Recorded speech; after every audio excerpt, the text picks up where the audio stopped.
नमस्कार, बहुत स्वागत करती हूँ आपका अपने YouTube चैनल जीवन जागृति में। आपके जीवन का उद्देश्य क्या है?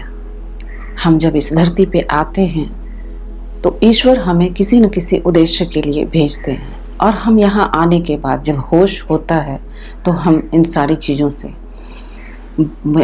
चीज़ों को भूल जाते हैं, इन सारी चीज़ों से अनभिज्ञ हो जाते हैं। हमारे मेमोरी पे एक ऐसा परत जम जाता है जो इन सारी चीज़ों को भुला देता है। हमें जानना ये बहुत आवश्यक है कि हमारा इस धरती पे आने का उद्देश्य क्या है।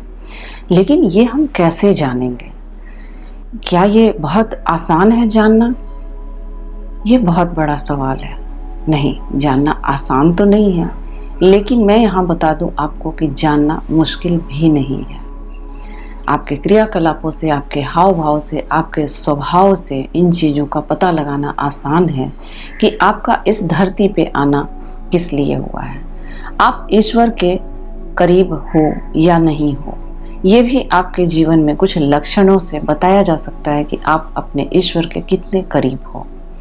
और ये सारी चीज़ें आपको आपके सुख तक लेकर के जाती है। हमारा आखिरी गोल जो होता है वो हर मनुष्य का सुख प्राप्त करना, शांति प्राप्त करना, प्रसन्नता आना, समृद्धि आना, आखिरी गोल सबका। इस धरती पर जितने भी जीव हैं वो सभी प्रसन्न रहना चाहते हैं, खुश रहना चाहते हैं, और ये उनका अधिकार भी है। आपका भी अधिकार है। आप ईश्वर के बहुत करीब हो, ईश्वर आपको बहुत पसंद करते हैं। इस बात का सबसे पहला लक्षण है कि ये वीडियो आप तक पहुंचा, या इस तरह के वीडियोज जो आपको आपके आंतरिक यात्रा या आपके गुणों के बारे में या आपको आपके ईश्वर से प्राप्ति के बारे में जो मार्ग बताए, रास्ता बताए, चलना सिखाए। यदि इस तरह के वीडियोज, इस तरह के प्रवचन, इस तरह के लोग आपसे अगर मिलते हैं तो आप समझो आप बहुत भाग्यशाली हो। आप ईश्वर के बहुत करीब हो। ईश्वर चाहते हैं कि आप आगे बढ़ो और आप अपने विलक्षण गुणों के आधार पे इस संसार को कुछ दो। आपका आना एक उद्देश्य है, और आपके अंदर यदि ये लक्षण हैं तो आप आंख बंद करके पहले आप ये ढूंढना शुरू करो कि आपके विलक्षण गुण क्या क्या हैं। आपके अंदर ऐसी क्या गुण हैं जिसके कारण आप विलक्षण हो सकते हो, लोगों से अलग हो सकते हो। आपके अंदर के कई विकार, पिछली वीडियो में मैंने एक विकार अहंकार के बारे में चर्चा की थी। आज मैं आपके एक विकार ईर्ष्या के बारे में चर्चा करूंगी। ये ऐसे विकार हैं, इन विकारों को दूर तो नहीं किया जा सकता है, लेकिन इनसे बचे रहा जा सकता है। अपनी आदतों को सुधार कर, अपने हाव भाव को सुधार कर इनसे दूर हुआ जा सकता है।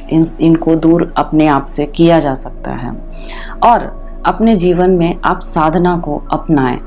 कहीं न कहीं ये चीजें आपको इन दुर्गुणों से दूर रखेगा। जब आप साधना में रहोगे, अपने आप को व्यस्त रखोगे, अपने आप को ईश्वर प्राप्ति में लगाओगे, अपने आप को अपने गुणों को निखारने में लगाओगे, तो आप यकीन मानो आपके पास इतना समय ही नहीं होगा कि आप किसी से ईर्ष्या कर सको या आपके अंदर ये अहंकार की भावना आएगी।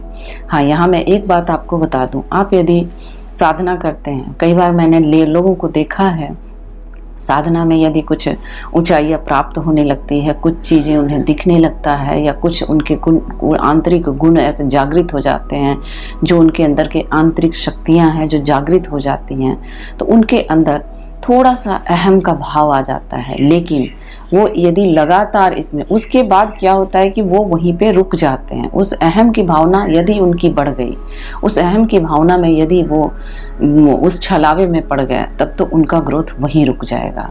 यदि उस पर विजय प्राप्त करते हुए वो लगातार आगे बढ़ते रहे तो उनके अंदर एक असीम शांति और एक असीम प्रसन्नता रहेगी, जो कि अहम को और ईर्ष्या को उनके आसपास भी भटकने नहीं देगी।